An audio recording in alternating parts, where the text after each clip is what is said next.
44-20 victory over the Giants was spearheaded by a balanced offensive attack. Dak Prescott threw 3 touchdowns, and Zeke had 2 scores himself. Dallas has won 4 in a row since their season-opening loss, and now they've got a 2-game lead in the NFC East. So, Shannon, we remember Skip gave you the field against the Cowboys in that division. So are you ready to concede? No, I ain't conceding nothing. No, it's 5 weeks. We got 17 seasons, 17-game season. 2-game lead. We're not even 30% way through the season. What does your eye test tell you? My eyes bad. My eyes bad. First of all, Skip, every Cowboy fan, and even you, know what your team is capable of. I don't know. Yeah, you do. I used to think that. I don't think that about this team. It's the Cowboys. It's the Cowboys. Okay, that's all you got. I keep telling you, history is history. If you forget it, you repeat it. That's why we chronicle it. Okay, we're forgetting it so we don't repeat it. You want to forget it because you don't want to repeat it. But it's gonna happen. It's gonna happen. Look, it would be a failure if the Cowboys don't win the division. They're in a terrible division. Okay, and that's why I made the bet. Go ahead.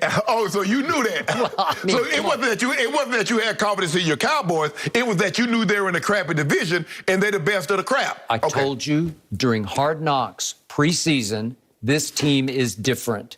This team has a new spirit about it. This team is going to be special. Yeah. But anyway, look. You guys are in a terrible division, and scheduling is lining up very, very favorable for you. Like I said, I'm sure at some point in time you're going to come in here, you're going to pound the table. I want to readjust my assessment of what I think the Cowboys are going to be. I said 12-5, but I'm thinking about 13-4, maybe even 14-3. I'm sticking with 12-5 because it's very realistic and highly optimistic in most people's eyes going into the season. Am I right? Yeah. But you very realistic. I give you credit. You stepped out there. Yeah, I mean, but you know. Thank you. You might have had an extra couple of dudes that morning. You was feeling real frisky about yourself. But that's okay. No, I'm not conceding anything. It's only week 5. There's 12 more weeks to go, and anything can happen. So, no, I'm not conceding. Okay. I'm very proud to say that my Dallas Cowboys are headed to Foxborough to match wits with the genius Bill Belichick. Give me the points. And they are favored by 3.5 points. Even back in early August, I would not have thought that. Give me the points right now. When I thought it was going to be Cam Newton and I looked at the schedule, I put this down as a big L. When I picked 12-5, one of my L's was at Foxborough. Yeah. And now I think I have a very good shot at winning this game. Give me 3 points. Give you the 3? Give me the 3 points right now, and I'll take the Patriots. I got to think about it. Do you realize, I watched a bunch of the Patriots, do you realize they were lucky to escape? Yes. They were fortunate to escape the Texans at Houston. Yes. Really? Yes. It went to the wire. It was, pulled it out. They got a call, and it was the right call, but Mac Jones threw what looked like an interception that they dropped, but he got blasted in the face, and that kind of turned the game around on the roughing, right? Yeah. So the Texans made it hard on Mac Jones. Well, I think my defense can make it hard on Mac Jones. So the question becomes, can Belichick outwit Kellen Moore? Can he? What do you take? The problem with defending my team is, what do you take away? Run. I'm stopping the run first. Okay. You already said it. When they run more than they throw it. They're 28-0. Okay, so there you go. Opening night, 58 passes to 18 runs, 58-18. Right. And Dak checked out of 10 that were called, 10 more. So it would have been 28 runs if he hadn't audibled out, obviously. So that was against the Buccaneers, who nobody can run on the Bucs. No. Nobody. They try, and it's almost like laughable to me because you just look at the body language. They're like, "Oh, we tried. Right. No, we can't." It's Vita Vea. It's Sue. It's Golston, JPP and was back. Those two backers just coming flying into the middle. They're coming downhill. Okay, so the point is that I'm looking at the division, and I thought Washington would be better than they are. They've been major disappointed. Their defense, Skip, their defense.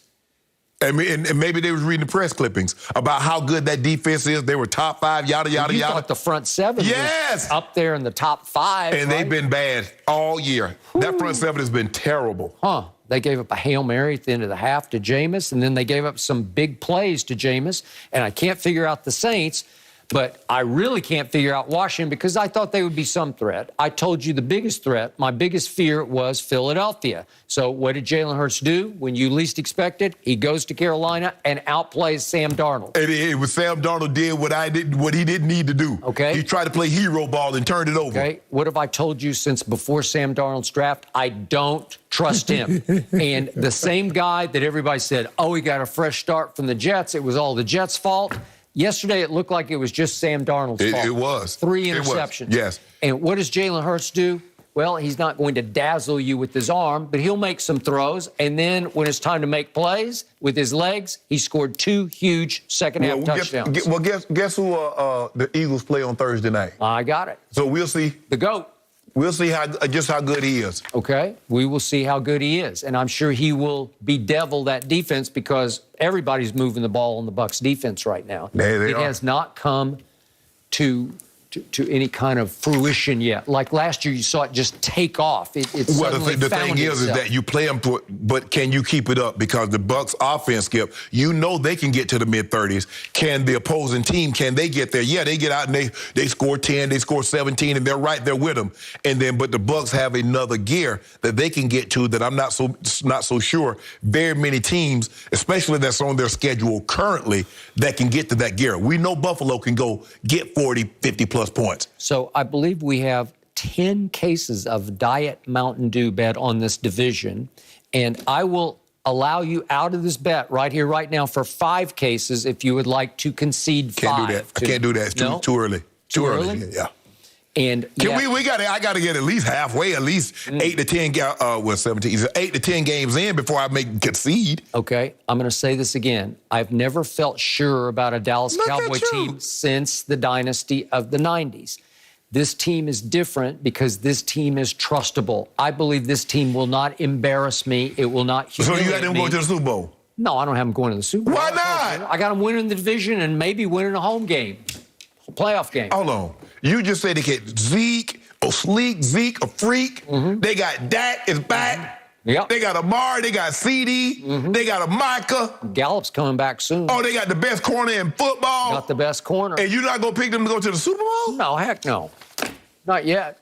Oh, not yet. This team is unjinxable. This team is completely trustable. Okay, not yet. All right, I'm going to remember that. Not yet. Did Big Ben prove he still has something? Season opening loss. So, Shannon, scale of 1 to 10, how impressive were the Cowboys in your eyes? Well, I gave that last play that we just saw a 10 because that was a great design. You fake pitch it to him, and the guy was coming on the blitz. He goes to take him, then all of a sudden you pull it back down. He comes, you throw it to Zeke, and Zeke. Sweet. That was nice. I haven't seen that before. Yeah, I get Kellen Moore.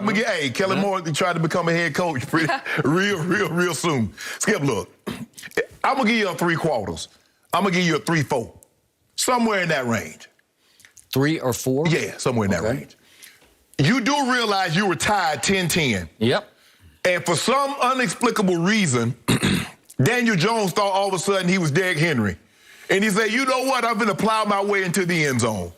He goes helmet to helmet, and he's staggering around the ring like Wilder was on Saturday night. First play made by Jabril Cox, their 4th-round pick. Yes. Right? And again, the helmet-to-helmet was initiated by Daniel Jones, yes. Okay. So that was a 10-10. And then the Giants, you lose your quarterback. You lose Saquon, just can't catch a break. Can't catch a break. Can't catch a break. Yep. And then all your receivers go down. You lose your offensive line. Galladay lost. Galladay, Shepard's gone. And Slayton's gone. Okay, got it.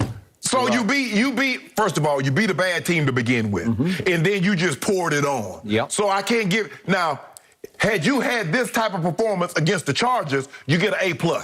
Okay. If you had this type of performance against the Buccaneers, you get an A+. Mm-hmm. But when you're beating teams in your bad division and you're pouring it on, I'm going to give you kudos for winning, but I can't go to an 8 because you're beating teams, Skip. I mean, really, you and I both know. I don't know how the Giants won that game in New Orleans. They did. They were down 11 in the 4th, and they came back and beat them. I cannot figure out New Orleans. No, 1 week they're way up, 1 week they're way down. Really down. Yeah. So for me, Skip, I'm going to give y'all a 3-4. Like I said, had you done this against the Chargers, had you done this against the Bucs, who I believe the Chargers, we're going to talk about them, Skip, I believe they have the makers of something really, really special. We know what the Buccaneers are. We're going to talk about them in a little bit. Had you had this type of performance, okay. And plus, you got to turn the ball over twice. He did. So for me, Skip, you guys are running the football. You guys are playing really well. You're in a bad division, and the schedule is lined up very favorable for you. You're looking good in your prognostication. You said you're going to be 12-5. You probably want to readjust that. You're probably thinking 14-3 right about now. I know you. You said that whole Ernestine. I said 12-5, but I'm looking at this schedule. You're going to the schedule with a fine-tooth comb. Yep, licking my lips. But I'm not giving you a 7-8 for beating a team that only has one win. All right, Shannon Sharp is actually leaning toward a 4 on a scale of 1 to 10. I give you a 4. I round it up. Because